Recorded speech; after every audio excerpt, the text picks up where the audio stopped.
Hello and welcome to Titanium Taurus Tarot, and today I'll be doing your reading for Gemini, okay? So this is for any planet you have in your chart, any planet or star you have in your chart under Gemini.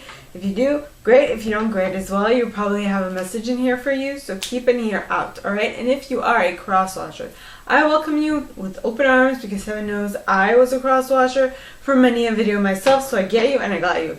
Now, I will mention the decks I use as I use them. If not, they will be in the description box below. So with that being said, my gorgeous Gemmies, let's get into your cards.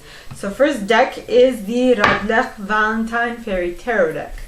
Alright, so please, angels and guides, anyone for the highest good who has a message for my Gemmies, please come forward and share what they should expect for the coming week. Please, angels and guides, anyone from the highest good who has a message for my Gemmies, please come forward and share what they should expect for the coming week. Please, angels and guides, anyone from the highest good. And the first card is the Prince of Winter. Air signs. Winter represents swords in this deck. So, excuse me.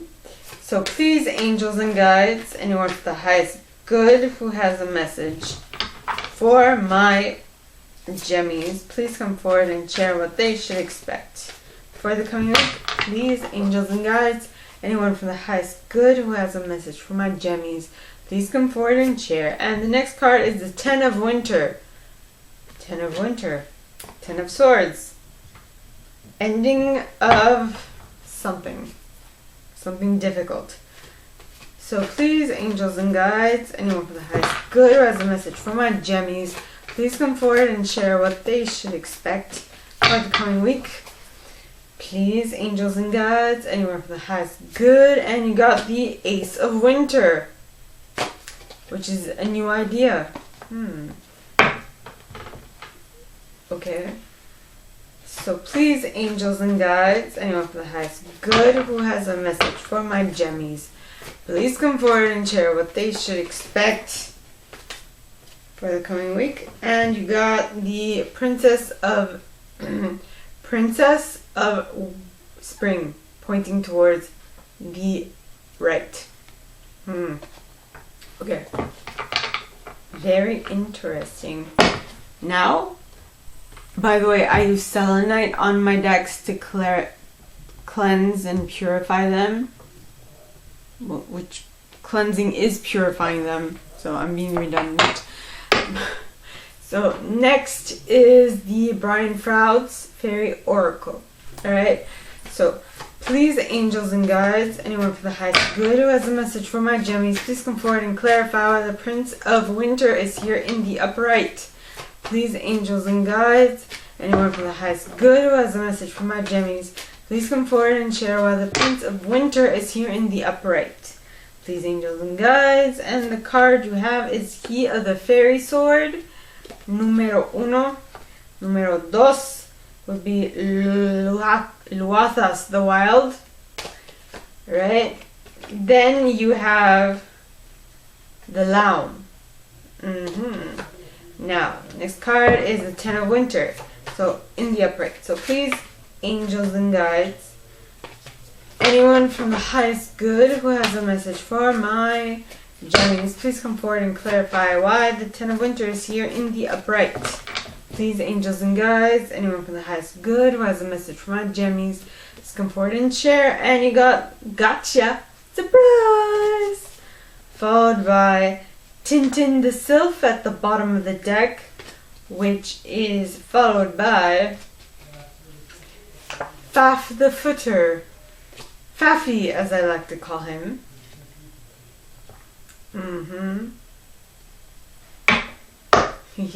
So please, angels and guides, anyone from the highest good who has a message for my Gemmies, please come forward and share why the Ace of Winter is here in the upright. So please, angels and guides, anyone for the highest good who has a message for my Gemmies, why is the Ace of Winter here in the upright? And you got the Sage, followed by the Maiden at the bottom of the deck, which is followed by Mike the Myomancer, as well as the fairy who was kissed by the pixies. What? Because of death. In the upright. Okay, now, last card. It's the Princess of Spring pointing towards the right.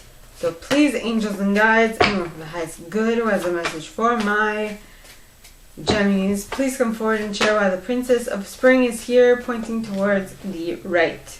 Please, angels and guides, anyone for the highest good who has a message for my Gemmies, please come forward and share. And the first card you got is, to clarify, is the Singer of the Chalice. Okay. As well as She of the Crotch. Then you got the Singer of Connection. 3 energy cards. Okay. Now for some reason, if there is, while I was shuffling, I remembered something that happened to me today. I was interacting with someone who takes every chance he gets to compliment someone and to lift up the conversation. And when I complimented him in the fact that he was a very good communicator and that he was saying amazing things and that every single thing that he says actually works to uplift somebody, he blushed and he was very taken aback that someone actually took the time to say what they said. So I'm just thinking about that, and I just admire him a lot because I have a more in your face type of personality. Like, I don't care if you like it or not, it's the truth, so live with it.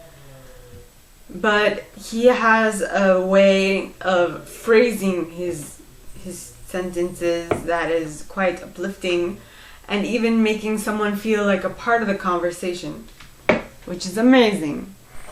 Now, ending of the parentheses. So, for this reading, first card, you got the Prince of Winter in the upright. Now, the Prince of Winter is an intellectual, determined, focused, and impulsive individual. Alright, so it says, seek out an intellectual solution to your problem, the need to act quickly and decisively, sudden or unexpected changes. Yeah.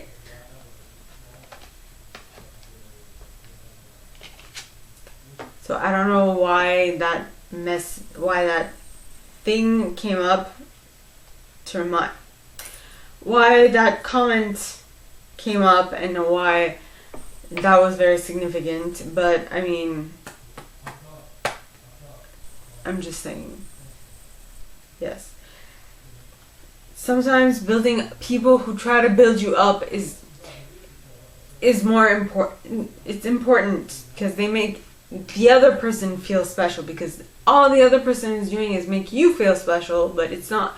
Me being a Libra, I like to have things be in equal exchange, so I try to balance out the scales. Now, the next card is Key of the Fairy Sword. Now, Key of the Fairy Sword talks of active principle, spiritual will, justice, and protection. Okay? So, this Prince of Winter is in his trying to be, well, not trying, but him being focused and kind of impulsive, right? He is also protected in what he is doing in order to achieve his goals, which to some people might seem very, very unrealistic and very, how should I say this, very scattered, but in reality, in this case, the impulsivity of the Prince of Winter is not scattered acts of randomness, but it's actually him following his intuition. And I feel like in this case, that is how he's being protected, because your intuition generally might not make sense at the moment, in the moment, but later on it'll totally make sense. Right? Next card is Luathas the Wild. Now Luathas, okay, talks of haste, impulsiveness, which is what the Prince of Winter is all about. It also talks of fire, spontaneity, and balance. So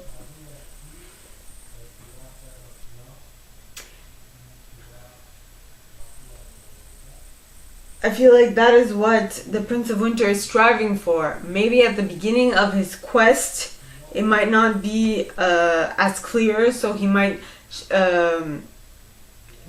get off of his path a couple of times, but he will always come back to the main task at hand. That is interesting, as the main task at hand, because the next card is the Lamb. Now the Lamb talks of unconditional giving and receiving. So if the Prince of Winter is a focused and impulsive individual, and in this case his impulsivity is him following his intuition, which might seem impulsive and erratic but is not. It's more impulsive in the sense of following your intuition, where other people don't really understand what you're doing. To them it seems erratic, but to you it's completely making sense. And I feel like he is being protected because he found the balance of when he should listen, when and how he should listen to his intuition, what differentiates his intuition from his ego. And that is him unconditionally giving and receiving from his intuition. Because your intuition always has your best thing at heart. So, your best interest at heart. Next, you have the Ten of Winter. The Ten of Winter is an ending, the resolution of difficulties, a weight lifted off your shoulders, the end of a difficult cycle. Or an end of an addiction or a codependency. So basically, something is coming to an end, which is what your intuition is allowing you to do. Now, I don't think this is going to be this. I feel like this spans for more than a week. You're going to have to listen to your intuition on this. But, yeah. So, I feel like you're coming out of this impulsive, focused. I feel like you're getting out of out from under the misconception that you are impulsive / erratic. You are being slowly but surely noticed as being impulsive, but intuitively impulsive, which is an interesting thing. Now the card's clarifying that is gotcha, and I feel like the gotcha card is what other people around you are experiencing, because they are surprised that you are slowly coming out from underneath this title of being impulsive erratic to going under the title of being impulsive intuitive, being an impulsive intuitive. Alright, then you have Tintin the Sylph. Now the reason why that is because people are noticing that you are being impulsive, but because you are following your acute intellect, you make decisions quickly. You also mentally sift through unimportant information very quickly, and be able to synthesize as well as discern, I mentioned that you are able to gather all the information, synthesize all the information, and cut out the unnecessary stuff. And by doing that, you are discerning from the useful from the useless. Okay, which is basically you being a leader, right? Then you have Fafi. Now, I'm going to explain why, because in Armenian, alright, when we want to shorten a name, we add an I at the end. So, a vowel, not necessarily an I, but a vowel. So, for example, Raphael would be Rafo, and Faf the footer, to me, is Fafi. It's a vowel. Or, yeah. Exactly. So, that's why I call this little dude Fafi. So Faf the footer, or Fafi as I lovingly nicknamed him, is talking of being real, grounding, centering, earthing.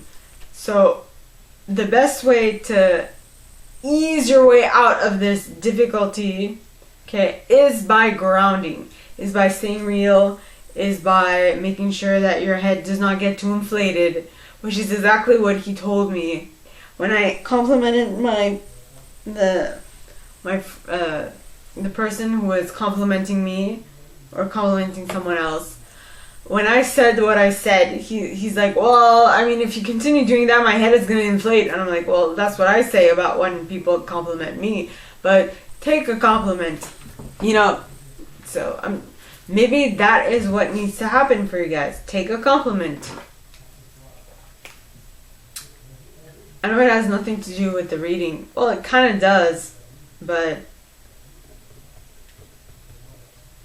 learn to take. Can I say take? Learn to take a compliment.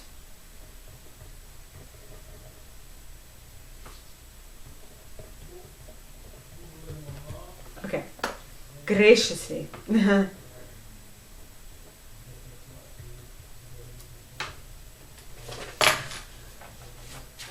Okay. So next you have the Ace of Winter. Now the Ace of Winter, alright, is don't be deterred by challenges along the way. It's important to communicate clearly and accurately. Amazing new ideas that should be implemented. So once you hit the 10 of Winter and that passes through, you will have a whole new idea of what you should be doing or how you should be doing something, which is what the Ace of Winter is. You might be seeing difficulties, right, because you came out of a 10 of Winter, but because of the fact that you came out of it, you now see it a little differently. You see it as a challenge instead of something that is haunting you forevermore, you know. And the cards clarifying that are the Sage. Now the Sage talks of wisdom, hidden knowledge, retreat, old age, and patience. What this means is that you've gained experience with what you went through with the 10 of Winter, and so now because of knowing how to deal with the 10 of Winter, you are now ready and able to take on a whole new idea because you are better prepared to face whatever is coming your way, right? So coming your way because of experience. Now the next card is the Maiden. Now the Maiden is an auspicious beginning, birth, growth, joy, hope, right? So I wrote blank slate on this card, meaning you're starting all over again. It's kind of like the Fool in tarot, but it's not. Not exact. Well, it's kind of like the Fool, but you're starting a whole new chapter, a whole new experience from a fresh new perspective, with a little insight on how things should go, because this card is Mike the Myomancer. Now Mike talks of being able to see the messages through the clues that are on your path, right? Mike is a myomancer, so he is able to foretell what is coming through, like through what mice and rats and like little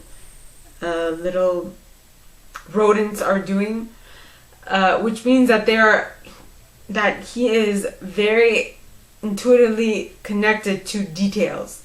So once you've gone through an experience, you now have the information necessary to be able to notice like the little shifts,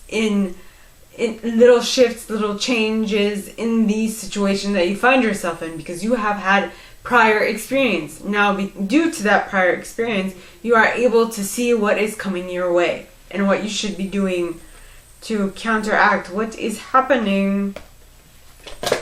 And that is going to allow you to tap into the fairy who was kissed by the pixies. Now, this card, alright, is the happiest card in this deck. It's kind of like the sun card in tarot, but this is the sun card, the equivalent of the sun card in this deck, which is love given is love received, the metaphorical open heart surgery. And if you look at this card, look at her face. She is over the moon of joy because she was just kissed by pixies. Not just one, but two. I mean, come on, who doesn't want to have 2 kisses in one go? You know? So you are going to be able to tap into your greatest joy.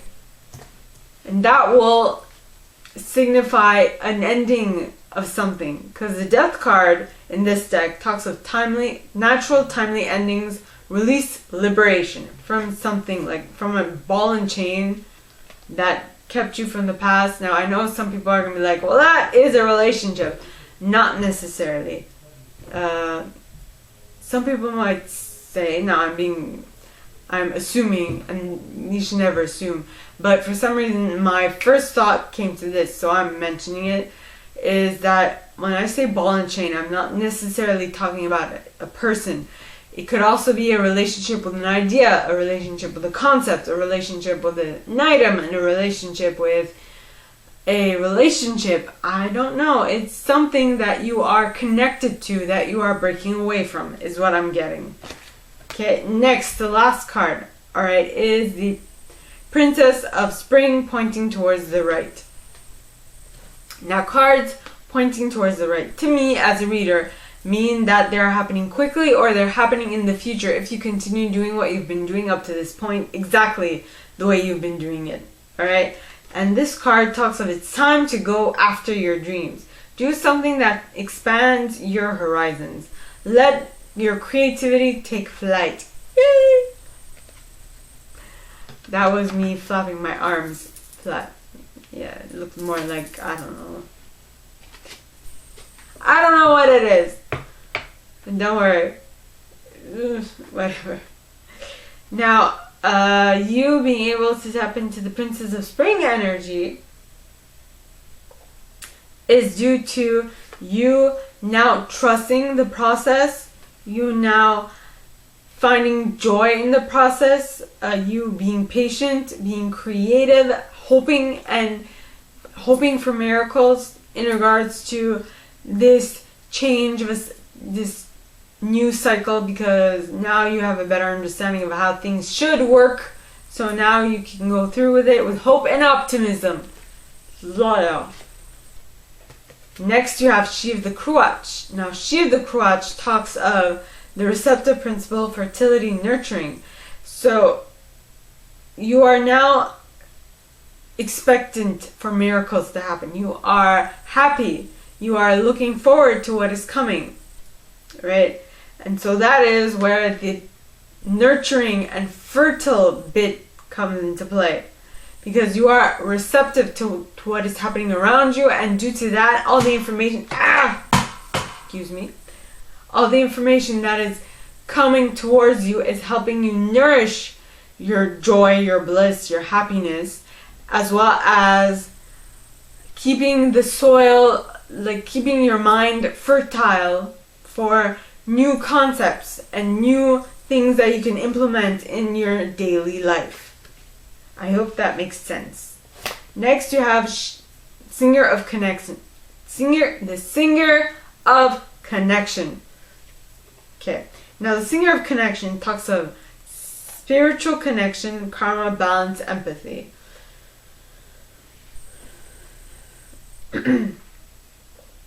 So, what I'm picking up after She of the Crutch is that you are now able to see that everything that is happening to you is happening for you, not just to piss you off, but it's happening for you in the best sense, okay? Now, due to that, you will be able to balance out your karma and go forth and conquer your happiness. So, my gorgeous Gemmies, that is all that I have for you guys this week. If you like this, and if you'd like me to go deeper into your specific situation, please contact me at the email in the box below, and it'll be my pleasure to assist.